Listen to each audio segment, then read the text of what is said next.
Yep, I'm actually going to talk to Joe right now. Hey, what's up, Joe? All right. Before anybody asks, no. We're not doing OH Report Red Zone again this week. But I thought it went really well. I mean, you were calling 7 games at once, sorta. 7 games, 1 screen, score updates, and a panic attack. That's not Red Zone. That's basketball whack-a-mole. Yeah, you did yell 3-pointer once during a timeout. Because it was dramatic, Brian. What about another clinic? Just because the Browns don't see the value in running basketball plays on a football field doesn't mean that all the NFL teams feel that way. I don't know, Brian. Andrew Barry's email reply to my video said, "Thanks for the giggles." And Jimmy Haslam's security team put my face on wanted posters around the team's facility. Yeah, maybe we do need to pivot. You got anything in mind for this week? I'm glad you asked, Brian. You're my brother, right? I mean, you're a little older, and we're not really related, but... Basketball brother, yes. Media brother, yes. Stress eating during timeouts brother. Of course. And I think it's time we profit from that. Okay. Now you got me listening. We're doing a Joe cast for the Super Bowl. A Joe cast? Exactly. Just like the Manning brothers. They talk during the game, break things down, tell stories. I've got a million of those. Yeah, but they're quarterbacks, you know, that played in the NFL and kind of won Super Bowls, Joe. And I'm a coach, you know, who's won league titles and district titles. So what would a Joe cast look like? It looks like me talking. Okay. And you agreeing quietly. That checks out. We're going to practice it right now. Okay. Good evening, everybody, and welcome to JoeCast. Stop the ball! Stop the ball. See that formation? That's basically a 2-3 zone. That's just the opening kickoff, Joe. Exactly. Poor spacing. Okay, well, what I was about to say was, you see how... Settling for a long attempt early? I don't like that shot selection. Right. Okay, so like I was saying, the Patriots on one side of the ball... Reminds me of our sectional final opponent in 2005. They've got good length. They just need to use the glass. Joe, there is no glass. That's the problem with today's game, Brian. Nobody cares about fundamentals anymore. Okay. Well, speaking of fundamentals, you see the quarterback and how he's lining up right now. Man, that's a bad call. That official's guessing. You know, very similar to the charge call that cost me the NCC title in '95. Joe, I'm pretty sure he was just blowing the whistle to restart the play clock. Even worse. Do you realize that if there had been a shot clock back in 2015, we may have won the NOL? I guess this is pretty similar. But Joe, how about Brian, can you keep it down a little bit? I'm trying to watch the game. I can't do this anymore. Cut my mic. And why aren't the Patriots running any screen and roll? You know, this takes me back to my regional game in '97.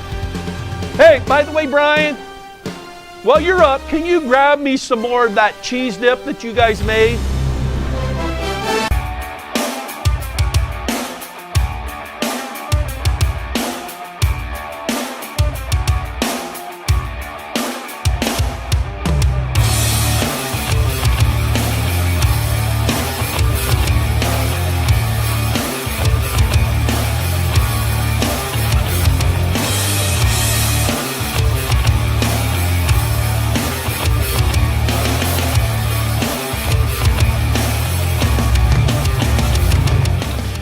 Following a blowout win last night against Whitehall Yearling, the Buckeye Valley girls basketball team earned their 20th win of the season. It's the third straight year the Lady Barons have accomplished that feat under the direction of head coach Todd Pennigton. who took over a struggling program just a few years ago and has turned Buckeye Valley into a powerhouse in the Central Buckeye League with an overall record of 81 wins with 15 defeats. I stopped by practice this week to get a first-hand look at the two-time defending league champs to see how they're preparing for their biggest game of the season.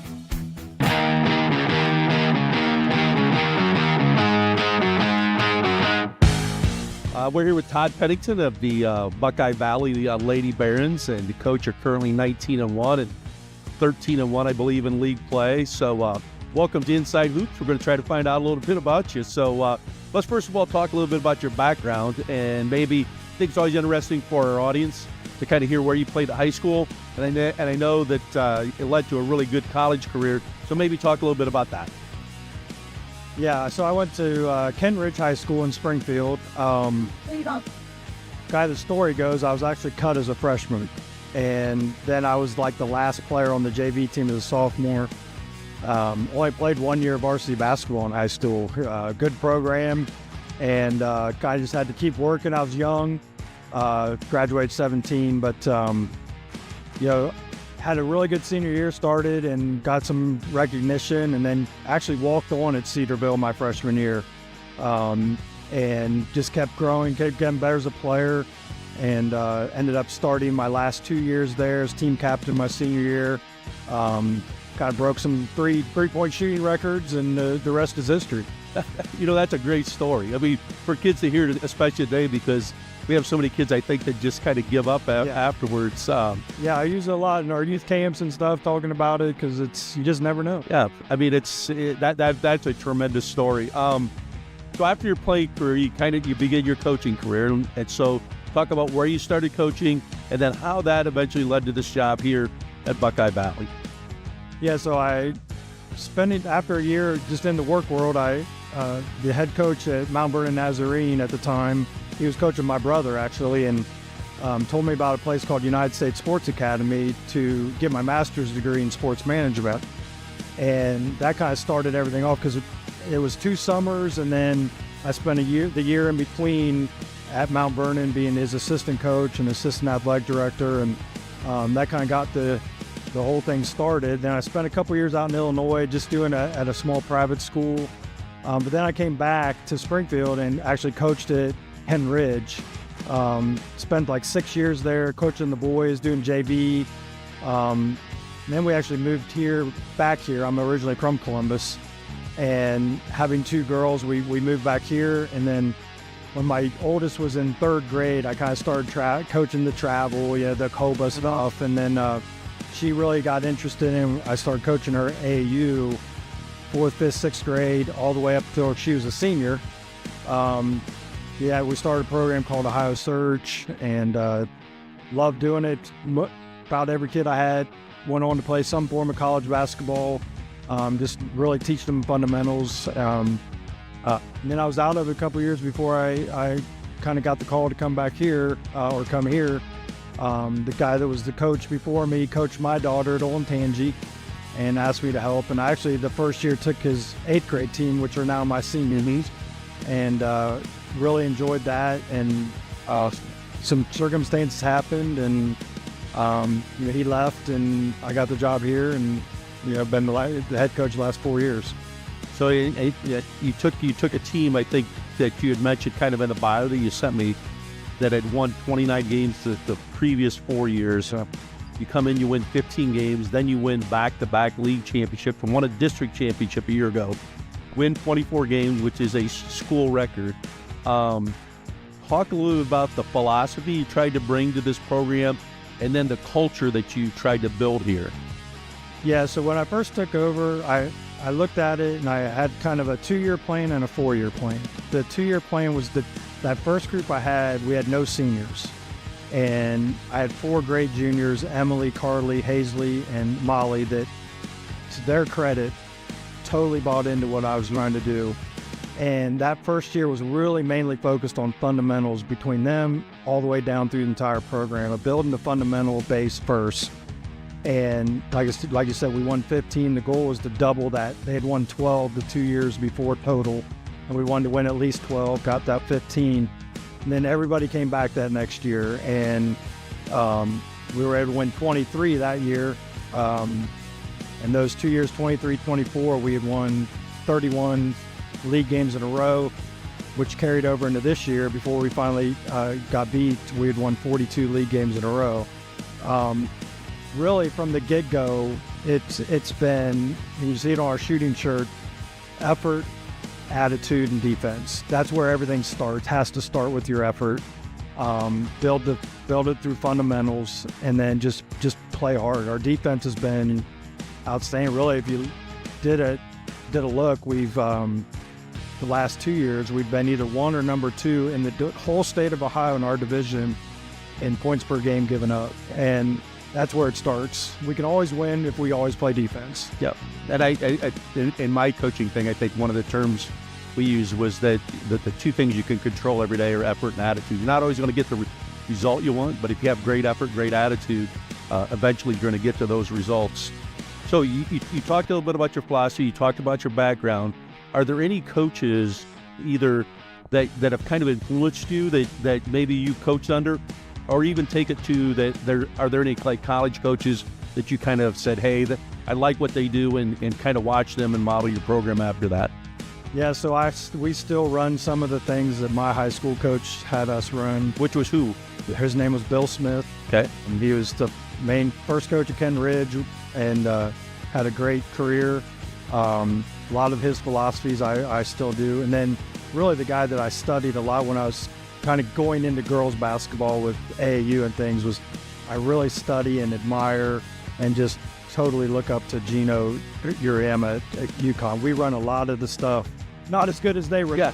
Well, concept. He's got some pretty good players that run it too. Yeah, exactly. So we really do a lot of the things that he does, and I just really study him all the time, even now, to see what he's doing. Also. Yeah. I mean, I think any coach would studies him because a lot of the stuff he says, I've heard him talk about. One of the things they look at, they film is like how their bench is. Like, are you involved in the game, or are you just sitting there? So yeah, he is a tremendous guy. Your coaching journey, you coach at some different levels. You coach both boys and girls. What do you enjoy most about coaching? If I could just come out here and do practice every day, I'd love it. I mean, the teaching of it, the teaching of the game, the philosophies, and watching kids grow as players, get better as they, I say it all the time, every kid is better when they leave here than when they walked in the door as a freshman. And I just love doing that. I love coaching. I love teaching and seeing the kids improve. Kind of flip it.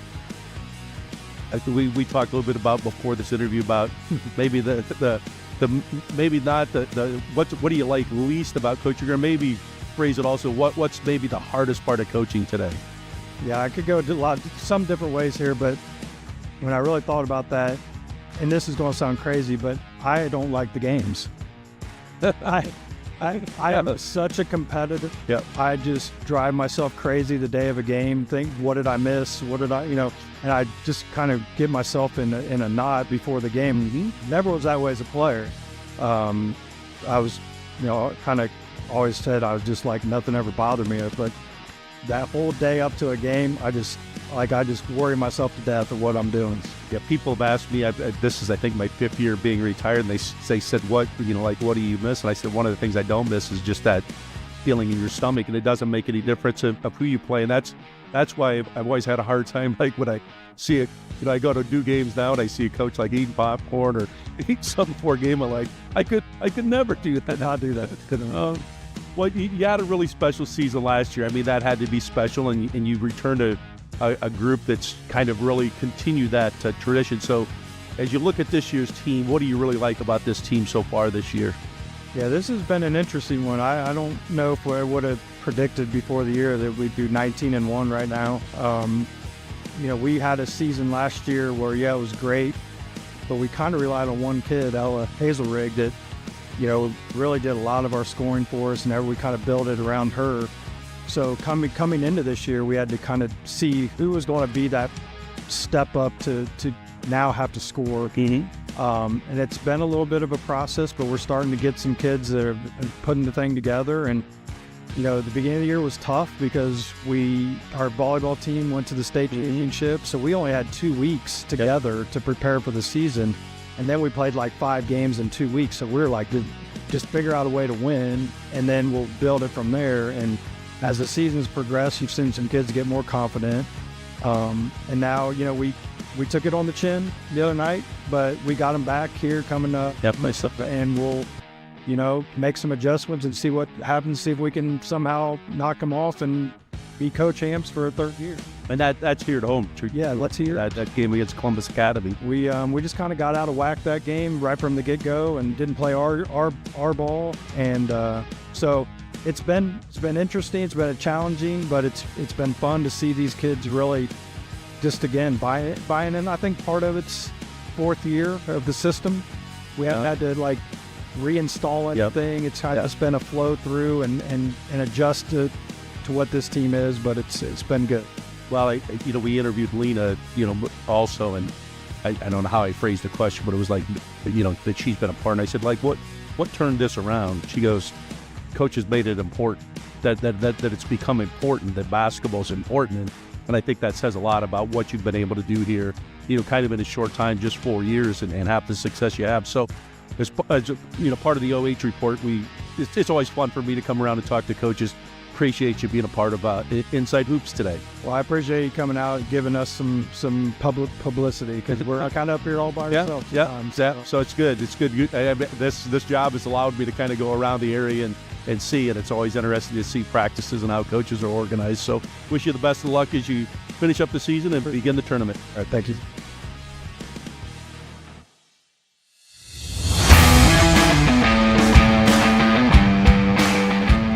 Bears have just one more regular season game remaining on Monday when they try to avenge their only loss of the season against Columbus Academy.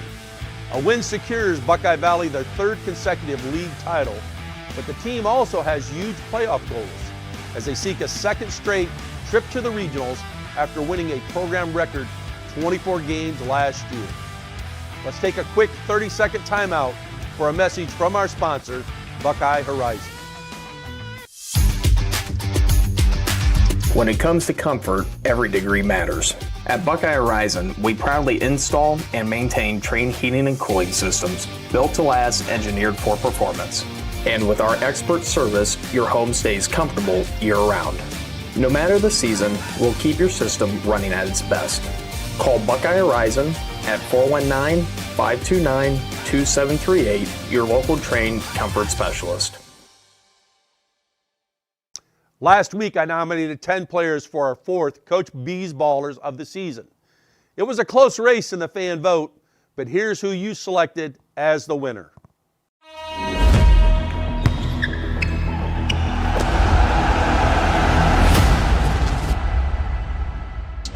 Congratulations to Ava Bascio of Clearfork, who led the Lady Colts to an outright MOAC championship this season with a huge performance against league rival Marion Harding. The junior guard knocked down 4 3-pointers en route to her game best 27 points. Also grabbing 3 steals in an 80-31 win over the Lady Presidents to win the program's first ever MOAC title.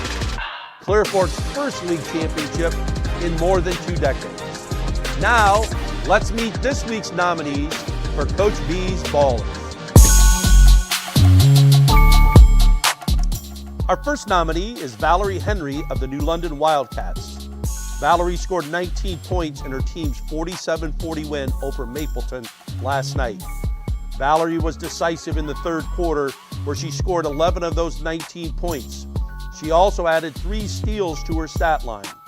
With this win, New London goes to 17-3 on the season and 12-0 in the Firelands, where they clinch the league crown for the 3rd consecutive year. Our second nominee is Carter Myers of the River Valley Vikings. Carter was playing above the rim in his team's 81-64 win over the Galleon Tigers last Saturday night. Carter scored 38 points, which included 7 dunks, and he also added 2 blocks for good measure. With River Valley's win over Shelby last night, Coach Rodney Brown's team clinches back-to-back MOAC championships. The Vikings will travel to Clearfork on Friday is a featured game on the OH Report. Our third nominee is Tiara Shepard of the Centerburg Lady Trojans. Tiara had a career scoring night in her team's blowout win over Lucas. Tiara scored 29 points, which included 2 threes and also had 4 steals. With this win, Centerburg goes to 14-3 overall and sit on top of the KMAC at 11-3. The Trojans wrap up their season with 4 non-league contests against Beechcroft, Marion Pleasant, Newark Catholic, and Utica. Our fourth nominee is Lowen Ferguson of the Hillsdale Falcons. This super sophomore showed out in his team's 81-74 overtime win over Chippewa last Friday night. Lowen scored 25 points and dished out 8 assists for his team. Hillsdale currently stands at 10-7 on the season and 7-4 in the Wayne County League. The Falcons host Rittman on Friday night. Our fifth nominee is Tori Kidney of the Crestview Lady Cougars. Tori was outstanding on her senior night as the Cougars crushed Plymouth 40-15. Tori scored 25 points, which included 4 threes, and she was also efficient from the free throw line as she went 5 of 6. With this win, the Cougars have won 6 in a row and currently stand 11-7 overall and 7-3 in the Firelands. The Cougars will complete their season with a 4-game stretch on the road at Western Reserve, New London, St. Paul, and Mapleton. Our sixth nominee is Braden DeVito of the Shelby Whippets. This Air Force football commit and leading scorer in the MOAC had a complete game in the Whippets' 59-40 win over Clear Fork at the Corral last Thursday night. Braden scored 24 points, dished out 5 assists, and had 4 steals. The Whippets are 11-5 on the season and 8-4 in league play. After traveling to River Valley last night, Shelby will travel to Marion Pleasant on Friday. Our seventh nominee is Ava Jacobson-Tice of the Bellevue Lady Redmen. This freshman was locked in on both ends of the floor in her team's 60-44 win over Avon Lake on Sunday at the tourney tune-up at Margaretta. Ava scored 19 points with a variety of moves to the basket, grabbed 6 rebounds, and had 5 steals, but most importantly was a lockdown defender on Avon Lake's leading scorer. With their win over Sandusky tonight, the Redmen are 17-0 on the season and not only the top-ranked team in their division, but the number 2 ranked girls team regardless of division.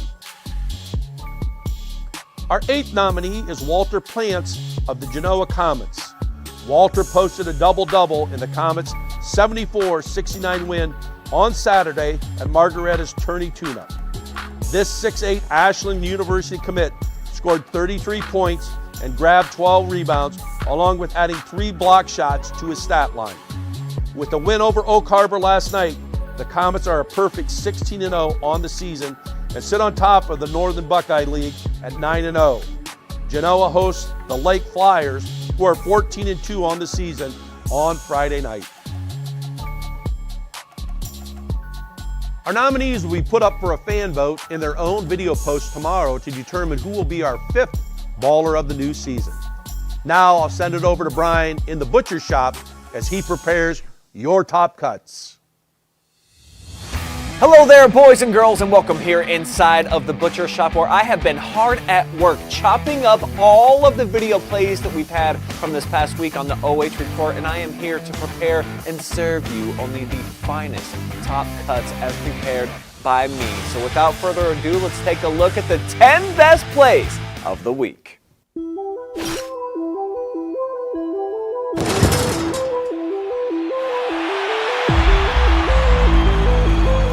Let's start in the Cub Cave, where Mansfield Christian stayed undefeated in MBC play with Josiah Schlausen there making plays like this.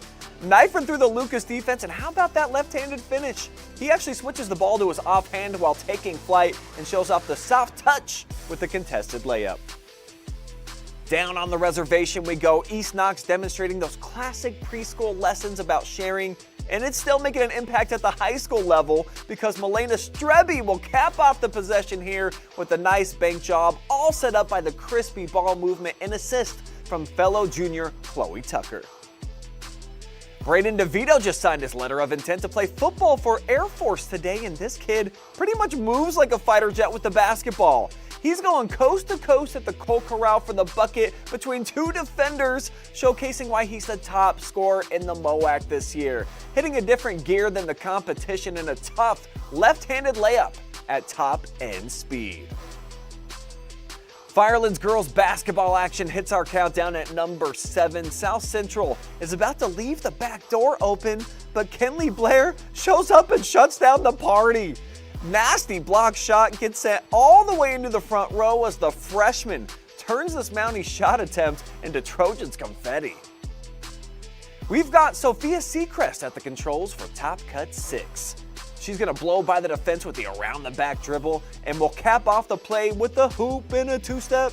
The Strasburg Tiger is known for her sharpshooting ability, but shows off the full set of tools on this play in a blowout win over Carrollton. We've got a gazelle sighting in Falcons country next on our countdown. How about the springs in the feet across the lane for Chippewa's Cam Hall, plus a ridiculous bucket? One of the coolest looking Euro steps you'll ever see, and the tough finish to match.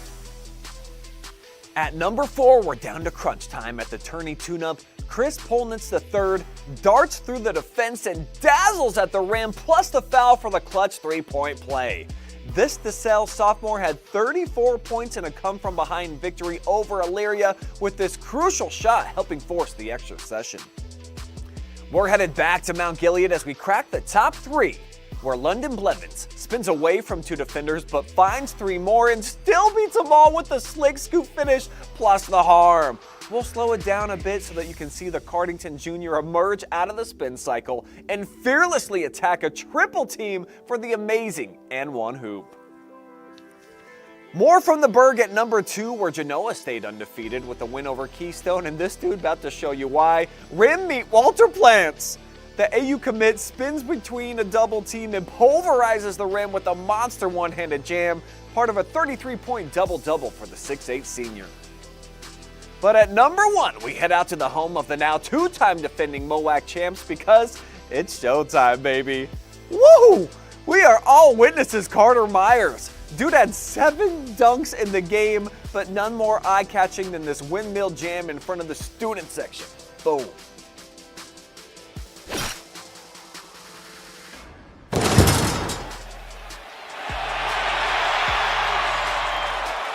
I don't know how you argue with the top play of the week. I'm pretty sure River Valley can pay for the electric bill at the school for a whole month with the energy produced by that windmill, but hey, that's up to you down in the comment section. Do you believe the Carter had the best play of the week?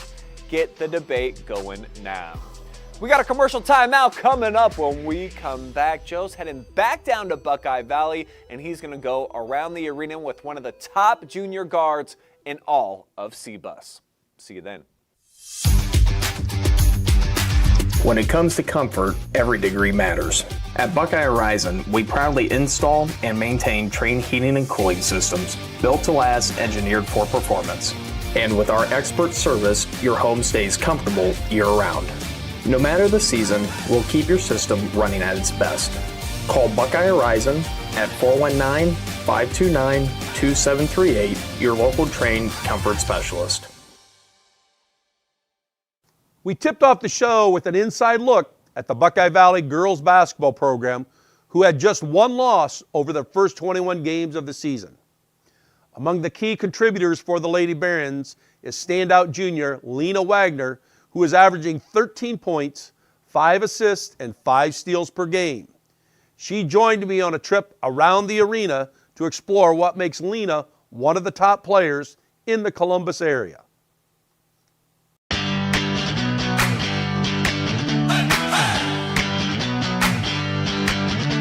Okay, we're here with Avelina Wagner, point guard of the Buckeye Valley Lady Barons, who are currently 19-1 on the season.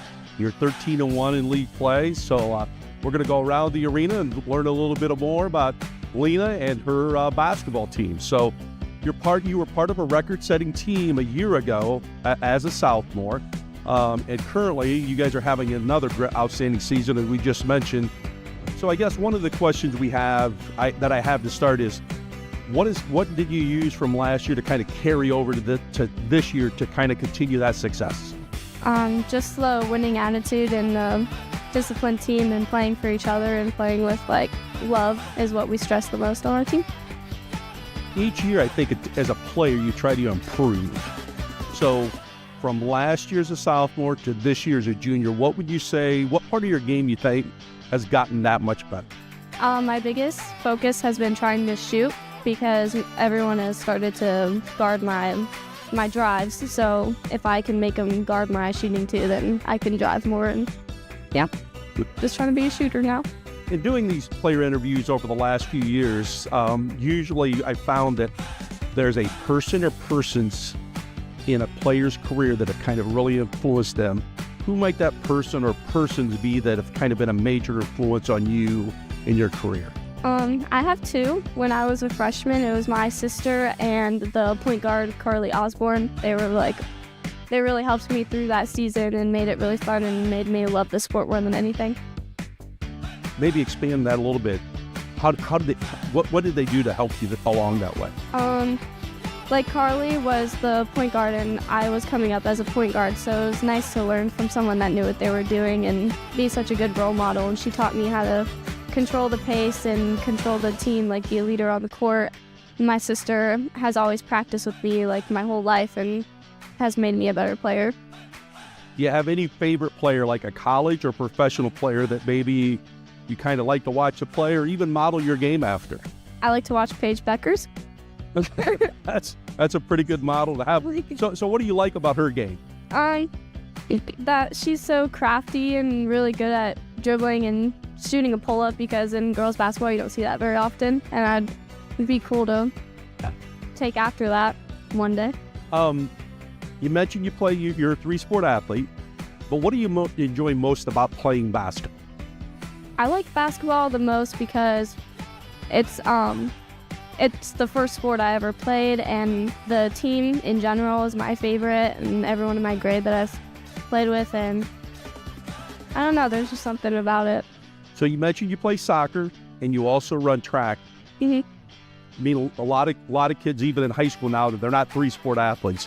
But talk a little bit about how track and soccer help you in basketball.